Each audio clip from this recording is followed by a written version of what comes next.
It's the All-Star break, so I think it's a good time to rank every team in the Western Conference win healthy in the NBA as we approach playoff time. This is not my predicted seedings or records. This is the power that I feel each team has when they're at full strength. At number 15, give me San Antonio. At number 14, give me Houston. We're not going to talk much about the bad teams. We're going to move up pretty fast to what's relevant in the league right now. These two teams are awful. They're both on crazy losing streaks. I think they're on a combined 16 or 17 game losing streak. Number 13, I went with the Utah Jazz. They got off to a good start this year, have hovered around 500 for a while, finally a bit below. The reality, unfortunately, is that the Jazz are definitely a more bad team than good. And it's a deep West. There's only two very bad teams, and those two teams are awful, but everybody else is pretty much decent or better. The Jazz are a below average team, but not by too much. Number 12, I got OKC. They're on the rise. They are right around 500, and they started below 500, but they've been playing well for a while now. But however, it's just a tough conference. Number 11, I got Portland. It's just really tough. You know what I'm saying? Thunder and Portland, I think could go either way, but I'll give. I think Dame's underrated right now, so I'll give Portland the edge for that. I guess I think it could go either way. They're both like ever so slightly below average basketball teams. At the 10 spot, I got the Sacramento Kings. Their fans, if any are watching, might not like this one because they're up at the 3 or 4 seed, as they have been for quite some time. But the reality of the situation is that they've been healthy. They're only 7 games above 500. Great season for the Sacramento Kings, but all these other teams have basically been missing players for much of this NBA season, guys. The Kings have not. When healthy, I would put the Kings at 10th in the West. That's just pretty much the reality of how it is. Number 9, Timberwolves. The reason for Timberwolves above the Kings, I know the Timberwolves have been pretty average, both point differential and record-wise, while the Kings have been about 7 games over 500 and also do have a plus 2.3 point differential. Look at what the Timberwolves did last season. They were competitive in the first round of the playoffs. I know the Gobert acquisition really didn't work out that well, and yes, they got rid of some players recently. It was not a great trade for Minnesota at the end of the day, but they've been very decent to solid without Cat.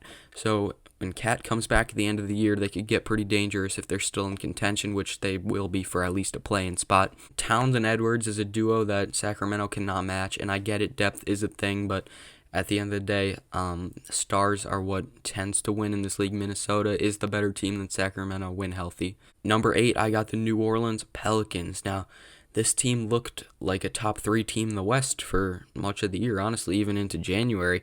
They were healthy. They were one of the only teams staying healthy, but Zion has gotten injured. I almost want to account for the fact that Zion is so prone to injury, but even when healthy, I just think the 7 teams above them are so dangerous. Number 7, I do have the Los Angeles Lakers. Pelicans, Lakers, yeah, you could make the case it could go the other way, but I'll put the Lakers above. LeBron and AD has won a championship with this Lakers team recently. D'Angelo Russell, big addition. Vanderbilt, big addition. Just great what the Lakers are doing. They're 5 or 6 below 500, but more people than not see them go into the postseason this year. I think it's going to be really, really interesting. It's time. We had this time of year last year, but it was like a pipe dream just to stay in it, and they fell all the way down to 32 and 50 or something. But this year, it's time. Let's see. Every Lakers game from now is a big game, and it's going to be really fun to follow. Stephen A. said that they have championship potential. He could possibly see them in the finals, and he gave them a 30% chance to go to the conference finals. I'm definitely not going to go that far on it, but I do think when healthy, it's a pretty solid team. I don't think they're championship contenders, though. Realistically, nobody wins a championship when they're 26 and 32 in February. Number 6, give me the Dallas Mavericks. Some people think that they should probably be higher. However, it's an awful supporting cast, and while I am starting to really understand how much stars win in this league, Kyrie and Luka are both in the backcourt. It's not the best possible fit. Luka's so talented, Kyrie as well. Hopefully he doesn't create any more drama for Dallas. Actually, I hope he does, because I'm a Brooklyn fan going through the pain, and I just hope Dallas fans get to experience the Kyrie that we experience. I miss KD and Kyrie so much, man. Love the new Nets, but at the end of the day, championship contention, not being in it anymore hurts. For Dallas, I think there's a pipe dream shot to go to the finals. However, at the end of the day, guys, I think this team is first to second round. I think they're going to play a heck of a close first round series, guys. Number 5, I got Golden State, a team who's been around 500 all year, but at the end of the day, they won the whole thing last year, and this is a very similar roster to that Golden State team who won it all last June. Steph Curry is going to come back healthy. I know that they've actually played, honestly, a little better to equal without Steph this year, which is very strange and rare. It's usually not the case most years for obvious reasons. I think this is the only year that they're actually like somewhat the same with Curry than without. But at the end of the day, this team has a high ceiling because of what we saw last year. Number 4, I got Memphis Grizzlies. They've not played great lately. Maybe the last couple of games have been a bit better, but they went through it lately. They've really had an up and down season, win streaks, losing streaks, but at the end of the day, still the number 2 seed in the Western Conference right now. That's where they were last year. This is no fluke of a season whatsoever.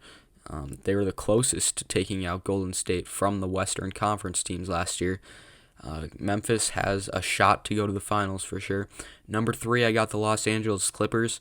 The Clippers around 500 for a while, but we've seen the frequency of Leonard and George playing go up in the past month, and as a result, their record is back to being about 5 games over 500, back where it was earlier in the season after they had fallen to about 500. This Clippers team is tremendous when everybody's healthy, and they definitely have a shot to go to the finals, but they're not my favorites.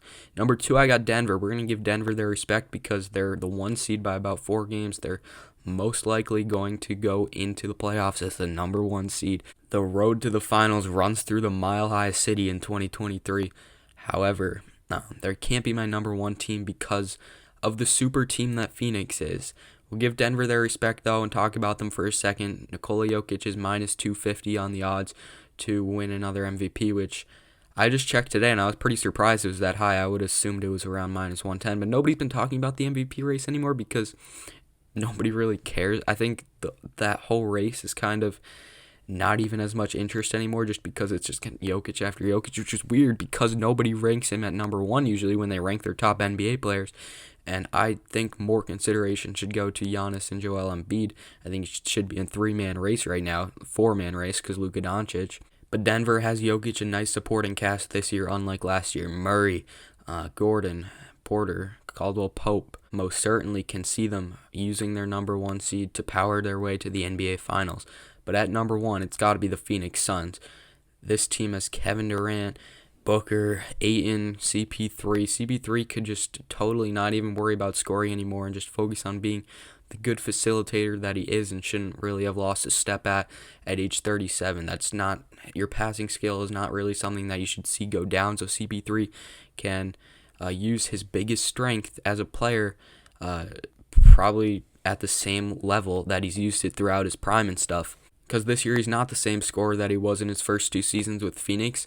But now, with the addition of Kevin Durant, he does not need to be. But I get it. They lost Bridges. They lost Cam Johnson. So certainly the supporting cast has taken a big hit. That's why this is going to be a really fun race, and it's nowhere near a lock for the Suns to go to the finals. However, they should absolutely be the favorites. It's crazy to see a top end of a team this dominant.